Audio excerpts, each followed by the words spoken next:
It's 7 p.m. and I'm going to call the meeting to order. First item is Pledge of Allegiance.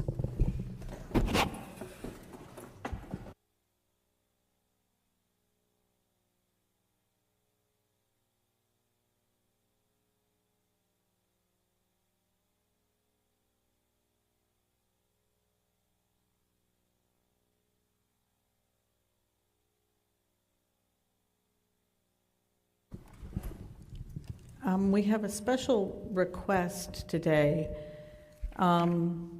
Evidently, people who have been watching us online have not been able to hear us talking. So I'm requesting that when people speak, they need to put their microphone on and bring it up close to them and tilt it so that it's close to their mouth. Okay, just like Ilda is demonstrating. Thank you. So approval of minutes. I'll entertain a motion to approve the minutes of July 27th. So moved.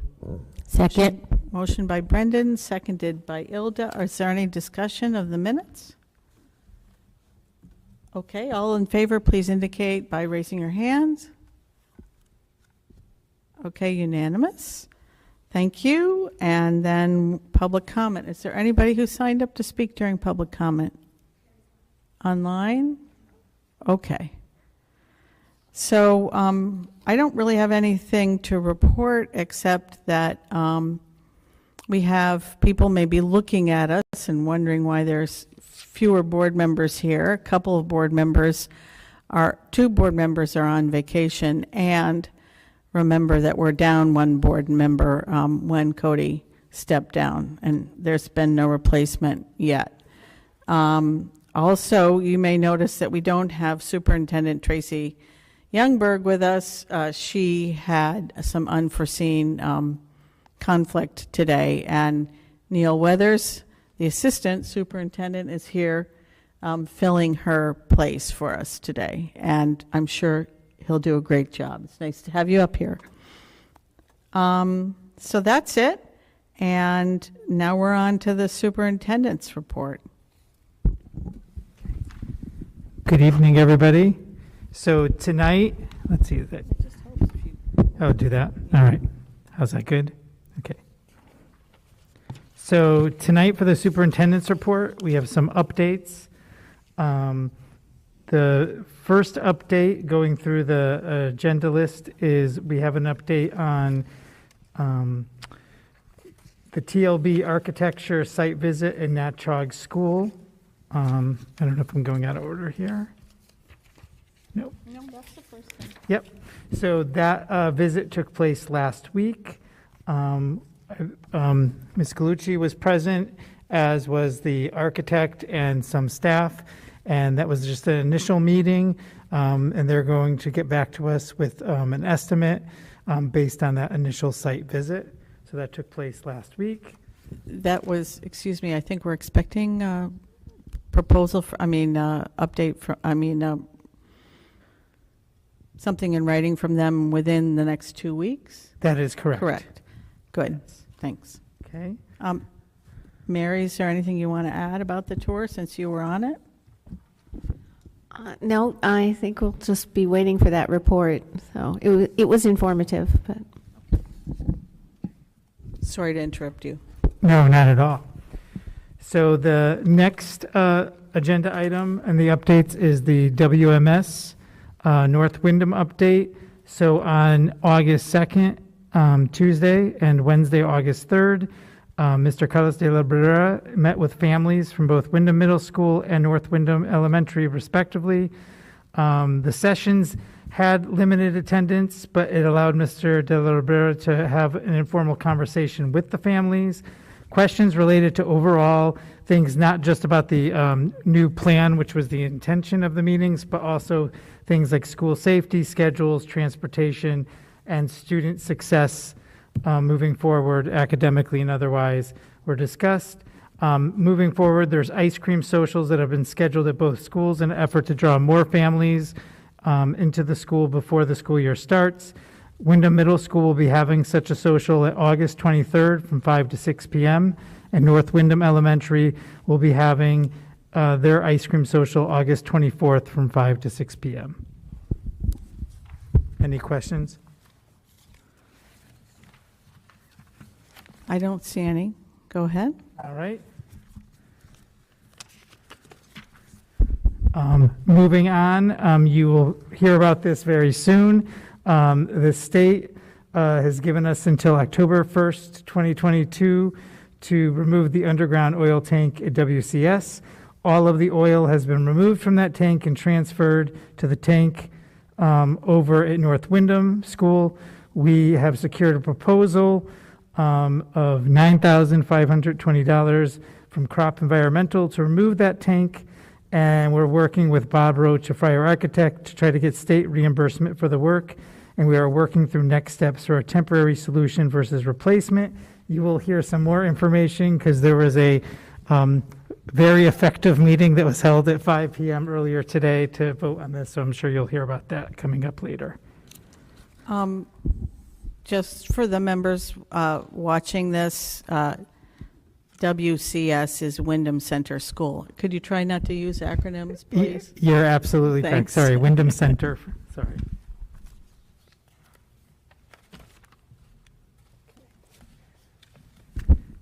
So our update for summer school.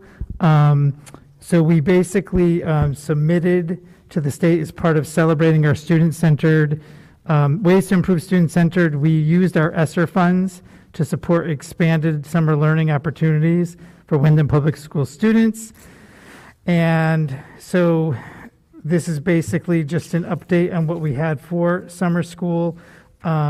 We used it for many things across K to 12. We had our high school credit recovery. We used it for a summer musical theater program, which, by the way, this weekend, I believe it's Friday and Saturday, our high school students will be performing in Wizard of Oz. So we hope the community goes out and supports that, which will be held at the Old Capitol Theater on Main Street in Willimantic. And in addition, we had our K to 5 program, our 6 to 8 program, and our ESY extended school year program take place. And during those, there was field trips to Mystic Seaport and Connecticut Science Center. There were, last week I got to actually see firsthand, they had a presentation for extended school year of animals, different, reptiles, and the students just were thrilled with it. So lots of opportunities that we had that we always haven't been able to do in the past, and glad that we were able to. Any questions on that? No, it was actually exciting to read about. I agree. Yeah. So the next thing that I have is staffing updates. So in the packet, I believe information on current staffing vacancies were provided to the board members. The highlights of these staffing updates are that at this time, several schools have no certified classroom vacancies. There are a couple schools that do have some certified classroom vacancies. Progress has been made since last week. As a matter of fact, I know when I went to HR today, there were several in the process of being hired. So I would say that we're 91 to 92% capacity based on looking at this chart, which seems actually above average for typical years. So I think we'll be, at or above 95 by the start of school, hopefully. And then the other exciting piece of news is our new HR director, Grace Sanchez, actually started yesterday. So she's on board and she is taken off and doing a great job and just running with it. So we're very excited to have her with us. Mary? Yeah, just regarding the staffing, I'd like to see a breakdown of the teachers on the J1 visas. For example, what subjects they'll be teaching and which schools they're going to be placed at. Okay, we can do that. Thank you. For people who may not understand what that means, it's the teachers that are here from Spain. Are they all Actually, from Spain? No, there will be more teachers, and they will be teaching things other than Spanish. So it's a kind of, to me, it's a kind of compromise, or addressing teacher retention is a goal. Outsourcing to temporary position, Yeah. to me is a little bit, of a concern. So I would like to keep tabs on that. Okay, so you would like a breakdown of what schools they're going to be in and what subjects they're teaching. Okay, thanks. We can get that information. Thank you. And just for the board members, the data you had on the positions that was in your electronic version of the board packet has been updated. And so what's before you in paper version, I'm told, is more up to date than what we received electronically.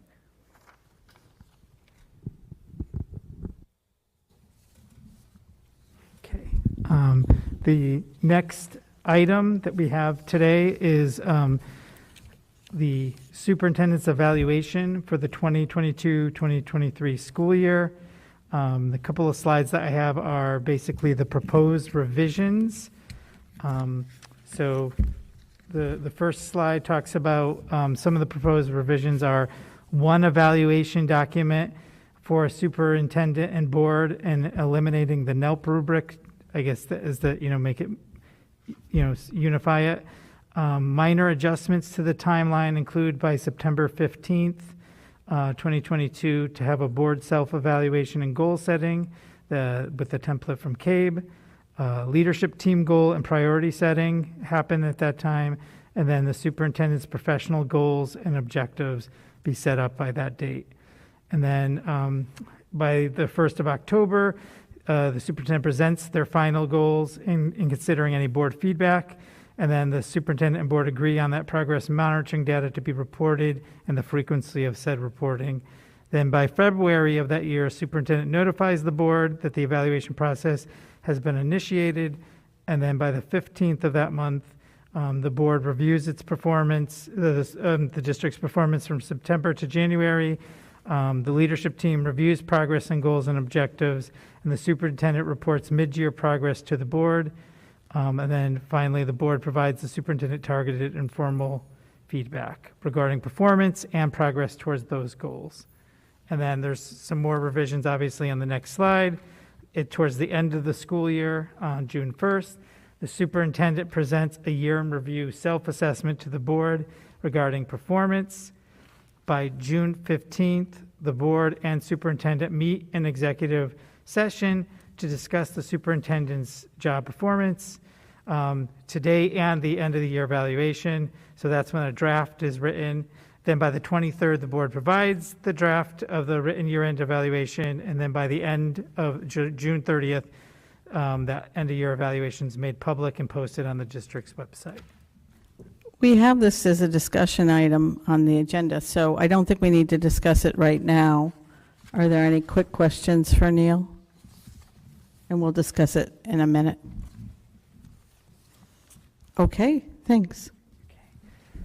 And then the last item that is in your packet speaks to the professional development plan for the beginning of the school year, August 29th to August 31st, as well as our new staff orientation, which will be taking place the week of 8/22 to 8/26. So I do see Grace Sanchez in the audience. We're all waving hi because we are super excited you're here. Welcome. I hear you started yesterday. Yeah. So in terms of, I'll start with new staff orientation. I can tell you we've been working in the district with lots of people to make this happen. It's a week-long process with different professional development. Some deal with onboarding process, getting the things they need to be able to start the first day of school and being welcomed to the district. And then there's some instructional PDs taking place, both for large chunks or large parts of the population that are new staff, but also additionally some departmental sessions for our pupil services group and our multilingual department will get some time with their departments prior to the start of the year. So we're really excited about that week and that first day, and we're looking forward to it. So that information's starting to go out to our leadership team as well as the new staff as they get hired and onboarded. And then the other thing is just our start of the year. We currently have our convocation and school meeting set for August 29th. On August 30th, that is our professional development day with offerings for our certified teachers as well as our paras and tutors. And some of the para and tutor offerings are actually things, topics that they had requested in spring. In the audience, our WFT president she's also on our PD committee now, our group that meets, as well as the president of the WFEP, and as well as several other teachers. So we're trying to take feedback and give topics that they're looking for, as well as some of our district initiatives. And then the 31st is slated as part of the teacher contract, will be a day where they set up their classrooms in preparation of the first day of school when we come back. Will the convocation on the 29th be in person? I believe our goal is to have it in person, yes. Yeah, because I know there have been some hybrid versions and remote versions of this. So our goal... My question is, in some years, we've asked Board of Ed members to be present for the beginning of the convocation program, and is that an expectation this year?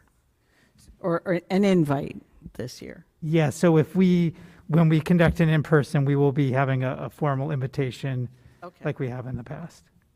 Well, some people need to get time off from work, so I think the sooner the board knows, the better. Thank you. And, I don't know if anyone has any. Anybody have any questions? No, that's a lot that goes into the opening of the school year. So appreciate all the staff and that work on that. We have a large group in both committees that did a lot to make it happen, and we're very excited. Anybody have any other questions or comments before we move on? Anything else, Neil? That concludes the exciting superintendent's report for this evening. Thank you. Thank you to you and Dr. Youngberg and the team that are all working on all these things. It's a lot of balls in the air. Thank you. So the discussion items are the proposed revisions to the superintendent's evaluation for 2022-2023 and budget transfers. Neil ran through the proposed sort of streamlining of the evaluation tool and the dates. And notice when we look at this schedule, it's all by dates. So we could actually be a little better about not doing things last minute like we did them this year. I like the fact that it says by those dates. I would like to point out that I do think there's something missing on this, and I apologize for not mentioning something sooner, but I just got back from vacation. One of the things we had talked about with the superintendent was in the fall of this year to get feedback from the district.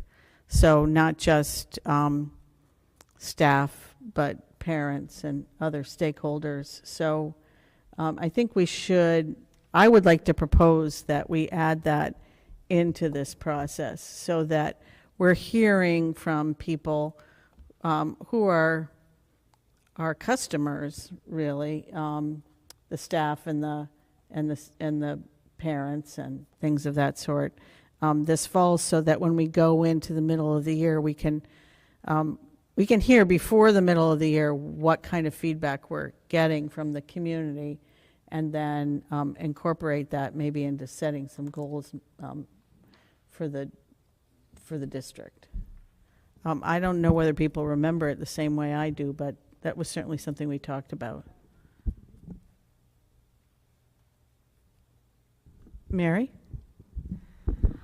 Yeah, maybe when we do the board self-assessment and goal setting, we could include that, discuss some of the methods for having an ongoing sort of, dialogue, I guess, with parents, grandparents, just, in general about schools, and then decide what parts of that could help us in an evaluation. I'm sorry, I didn't bring a calendar, but is there a reason it's June 15th? It's kind of weird when, we have our final meeting and it's also the last day of school, because in some ways a lot of things happen then. So, then it tends to get rushed. And so maybe I would just look at the calendar again and see where the way that this falls. Well, we haven't set the schedule for 2023 for the board meetings and we know when the last day of school is going to be. Yes, so it's currently slated for June 14th, pending obviously, snow dates. So we need to work around that, Mary, and I think it says by June 15th. So I'm hoping we're not going to be doing it on June 15th, actually. Right. Okay. So I would, kind of like to think about that. I'm a little confused about when it says the February 1st, superintendent notifies the board that the evaluation process has been initiated. I thought, it's a sort of all year long process, so I don't know exactly what that refers to.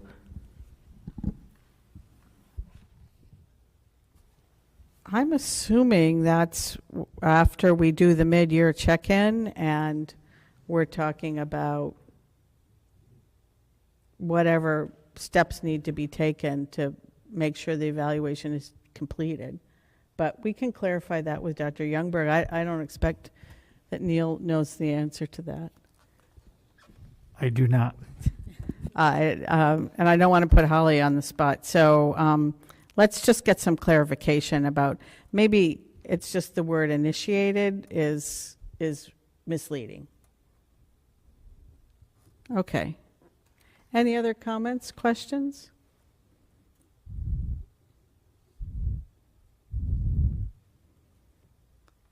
Well, remember, we're having our board retreat in the first part of September, and we can clarify, and we can clarify any of this there if we need to, if not before. The other thing I would just like to mention is that last year we did our board self-evaluation before the retreat, so that when we went into the fall retreat, we spent a little time together talking about what our feedback and what our goals are. And I think we should try to do that again, because it gives us some time when we're all sitting together to do some self-reflection. Does that make sense to folks? Since we're using the same tool, it's not too hard. We could get the tool out to people before the end of August, and they could get it back before we have our retreat, have a week or so to fill out the form. Does that make sense? Yes. Okay. I know you're new, Alicia, but it's basically a form that we all grade. We give ourselves a grade and then we share our feedback with each other and come to some agreement on what we're going to focus on in the coming year. Okay? Yeah, Mary? Yeah, in case it's not done already, I would say that these tools should be put on the personnel committee tab. So, because it is the same thing. Right. So that's a good point. Are you on it, Paula? She's the chair. Okay, good.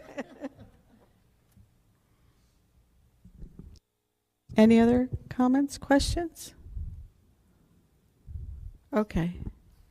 The next thing is budget transfers, and in Mark's absence, I will report that the Finance and Audit Committee had a meeting at 6:30 this evening with Rita, and Mary and I were in attendance, And Rita went through the budget transfer document with us, which is now in Munis. So it looks a little different than some of us are used to seeing. It's in your packets, I believe. But we're making a recommendation of transfers of $2,100,259. Mary, did you want to say something? I was just waiting to see if you were going to say it's mainly just about recategorizing items and making sure they have the most up-to-date titles of things. For this fiscal year. So previous to this meeting, we were dealing with a lot of transfers to close up the last fiscal year, which ended on June 30th. So now we have our first round of transfers for 2022-2023 school year, and 2 million may seem like a lot. Like people may say, you're only 6 weeks in and you have $2 million worth of transfers, and it really is truing things up to be in the right categories and dealing with things that we couldn't spend down before June 30th of 2022. Does that make sense to folks? Okay. Any questions? Rita, did we represent things correctly? Okay. So now we're on to action items. Action on the proposed revisions to the superintendent's evaluations. I guess I'll entertain a motion to move forward with this process, noting the revisions that were, the adjustments that were discussed in our discussion previously. I'd entertain a motion to that effect. So moved. Second. Okay, motion made by Ilda, seconded by Alicia. Is there any further discussion? Okay, all those in favor, please indicate so by raising your hand. It's unanimous. Thank you. I'll entertain a motion on the budget transfers. Mary? I'll make a motion to accept the transfers in the amount of $2,100,259. Second. Motion made by Mary and seconded by Brendan. Is there any further discussion? Okay, all those in favor, please indicate by raising your hand. It's unanimous. Very contentious meeting this evening. So the next action item is approval of the plans and specifications to proceed to the Office of School Construction Grants and Review for a pre-bid conformance review for the Windham Center School underground oil tank. That's a mouthful. I'll entertain a motion. Motion made by Brendan. Second. Seconded by Alicia. So now I think we need a little explanation of what we might have missed coming into this. Certainly. So, as we discussed at the last board meeting, we have the issue with the Windham Center School oil tank. Last week, Bob Roach met with the state about moving forward with our grant application to get state reimbursement for the project to replace the oil tank. While we had the minutes of the school planning design committee meeting, they weren't acceptable to the state as approval for moving forward with the grant application. So they said they needed formal approval from both the Board of Education and the building committee to be able to further process our application. The building committee met at 5 o'clock this evening. We had a very quick meeting where we approved the plans and specifications, and now we're putting it before the board to approve so that the state can move forward with approving our grant so we can go out to bid or solicit bids for the oil tank project. So anybody have any questions for Brendan? Okay, any other further comments? I was going to say, Mr. Roach is also with us via Zoom if we have any questions for him. Oh, I didn't know that he was there. Thanks for joining us. I think it's pretty self-explanatory. Do anybody have any questions? Does anybody have any questions? Okay. So all those in favor of the motion that's on the floor, please indicate by raising your hands. Okay. That's unanimous. Thank you. So we can move forward. Oh, this meeting's going very fast. We're going to move on to committee reports, and the first report is curriculum committee. So, Mary, you're on. Actually, our committee reports in a different location during this meeting. They're later than. Okay. Oh, usually they're before action, it seems. Yes, the curriculum committee met, I think, last week. I'm not sure because, let me see. It was the first Wednesday in August. And we did discuss, first of all, the state's requirement for high school to have an elective in Black and Latino studies. Windham High School was fortunate to be a pilot school for that. And we did see the wonderful documents that the state put together, which really are a curriculum for probably several courses in Black and Latino studies, and that's on the website. I think it's linked in our meeting agenda, and it just, there's so much stuff everybody could benefit and have the class actually at home if they wish, or part of a class. So that was very exciting.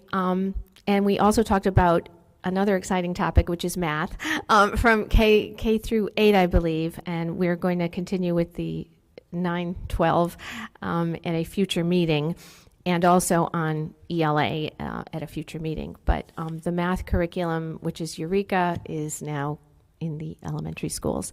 And Paula joined that meeting, as did Alicia, and I don't know if they want to add anything. It was a great meeting, a lot of good information, and a lot. Well, thank you, Mary. Thank you for that report. Sounds like some good work is going on in that committee now. So, school planning and design, Brendan. Thank you. We met last week on the 4th. We had a quick introduction of our new facility supervisor who replaced J.P. Williamson, Sly Pereira. After that, we got into the Windham Center School oil tank discussion.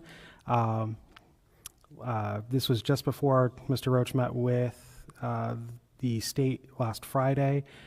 So at that point, we were expecting to go forward with these minutes, as well as to try to get the state's approval to move forward to solicit bids.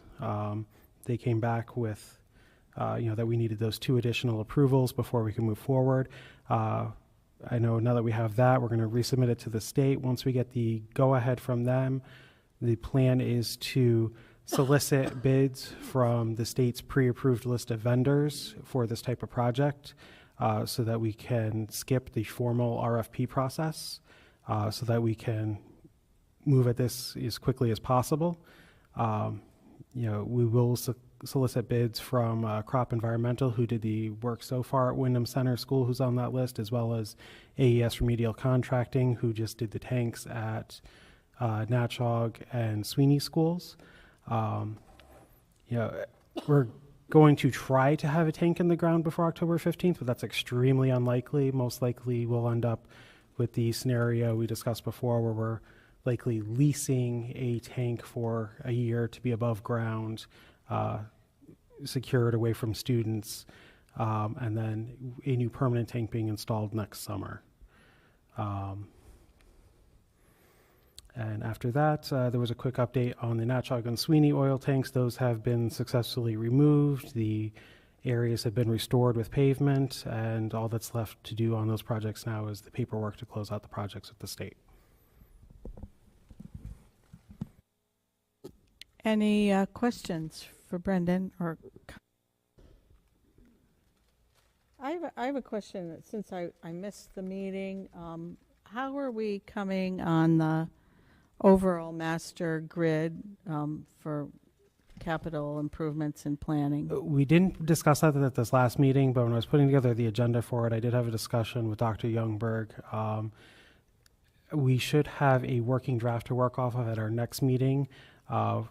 We can give them some feedback, and then we'll have further discussion at our board retreat. Thank you. Anybody else?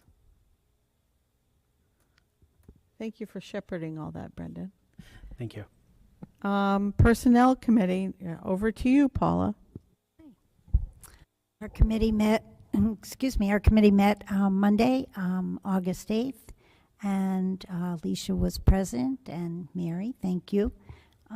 We also had Dr. Youngberg and Beth Brunette, am I saying that correctly? Thank you. Who was incredibly helpful in giving us information and update on staffing. We had received the update in our emails, but unfortunately I hadn't gotten to see it yet. So Beth was kind enough to go through the positions that were presently being filled, and had anticipated that many of the ones that we saw as unfilled would be filled very soon, so we'd be seeing updates on that. She also gave a lot of discussion about the help that she and our new director of human resources are going to be giving our folks, especially like our long-term subs, who are in a position to start certifying as teachers. And I love Beth's term as growing our own, so that we can encourage our own folks to go further and be part of our system. And hopefully the long-term goal is retention of good quality staff in our district. And then Dr. Youngberg gave us the update on her recommendation for the superintendent's evaluation, which was again in our email, and would be, as is, presented this evening for discussion. Thank you, Paula. Any questions or additions?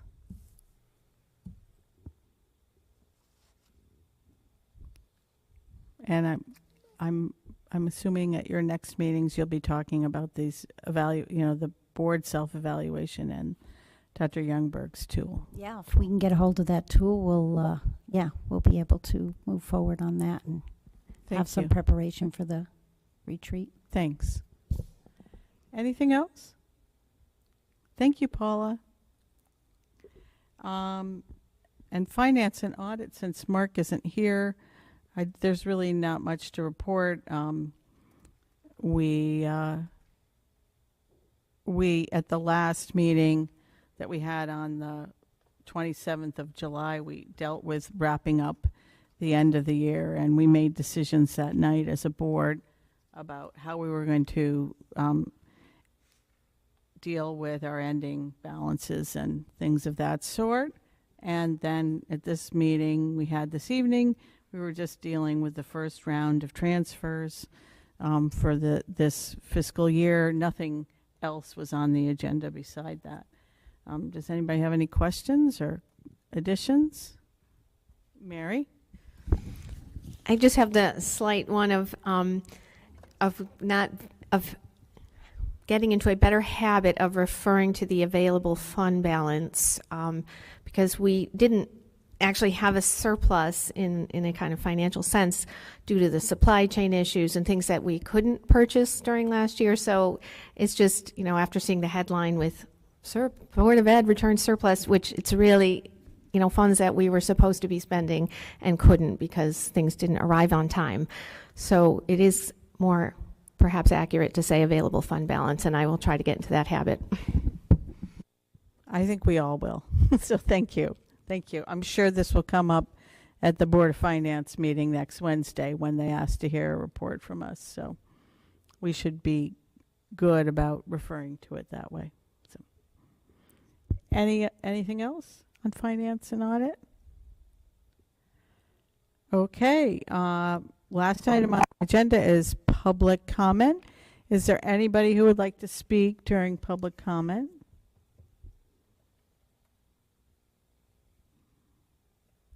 Okay, seeing or hearing none, I'll entertain a motion to adjourn at 7:39.